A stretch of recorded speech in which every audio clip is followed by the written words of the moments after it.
are you? I'm here with another Cast and Catch episode. My name is Rebecca. I'm going to share something with us today. Hopefully, that encourages you, that equips you as we run with this topic, with this culture, setting deep roots in our heart of winning the lost, loving the lost, sharing the truth and knowledge of Jesus Christ.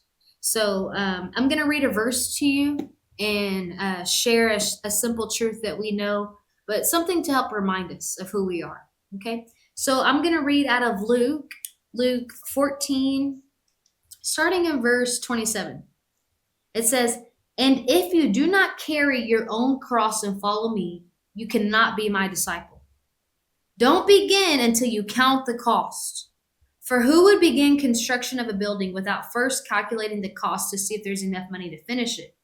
Otherwise, you might complete only the foundation before running out of money. And then everyone would laugh at you, saying, 'There's a person who started that building but couldn't finish it.' What king would go to war against another king without first sitting down with his counselors to discuss whether his army of 10,000 could defeat the 20,000 soldiers?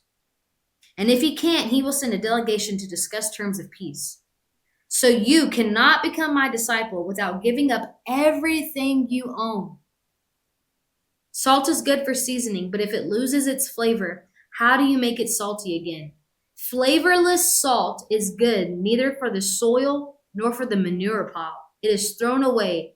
Anyone with ears to hear should listen and understand." And I just want to encourage us, remind us today that we are salt of the earth, that God tells us to count the cost of following him. It is a real desire. It is a real mandate to put away every foolish thing, set aside every weight that so easily trips us down, and to run after Jesus. Count the cost. You said yes to the Lord. You said yes to following him, right? That's why you're here listening, wanting to be trained and wanting to grow. We said yes to Jesus, salvation, and it doesn't end there. He has a plan and purpose for our lives and for the lives around us. And if we don't throw these things of the world out, we will let it consume us. And so I want to say this: you are dead to the world. You are dead to fear. You are dead to insecurity. You are dead to the feelings and the emotions and the thoughts that hold you captive to witnessing. You are dead to those things. It is no longer you who live, but Christ who lives within you. Right? This is our calling. This is who we are. This is the identity that Christ has reminded us about. That's found in Galatians. If we needed to be reminded about that, I would say go read Galatians. Go read Galatians so we can be reminded about that. Verse 33 in chapter 14. "You cannot become my disciple without giving up everything you own." And this includes the emotions that so weigh us down. Like I said, the fear. What if that person says no to me? What if when I go to pray for them, they say X, Y, and Z? Listen, we are God's disciple. We are mini Christ. We are Christ's followers. And he can go talk to people, so can we. He can love people, so can we.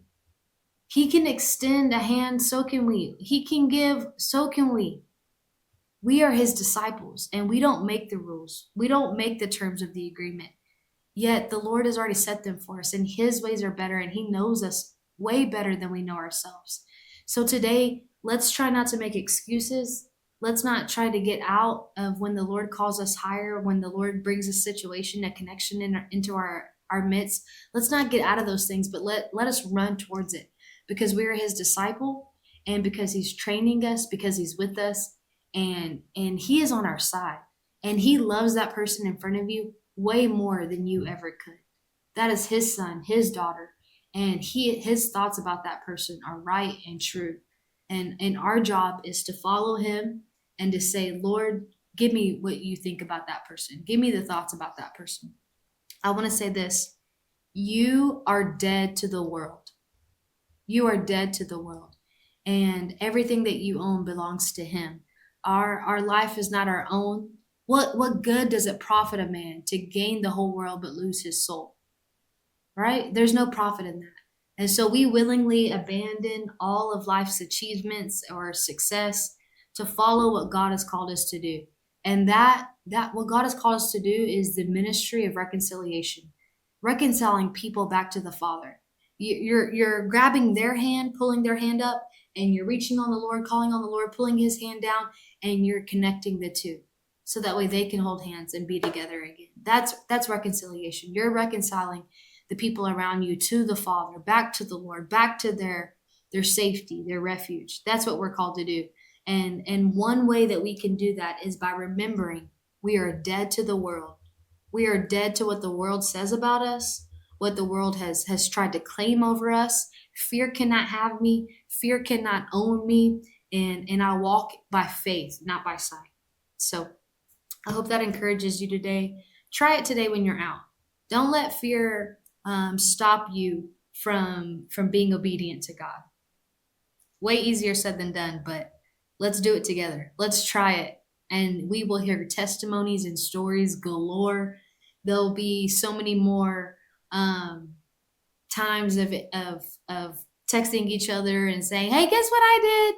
And I witnessed to this person. I prayed for this person." So I hope that encourages you. You are dead to the world. Remember this truth.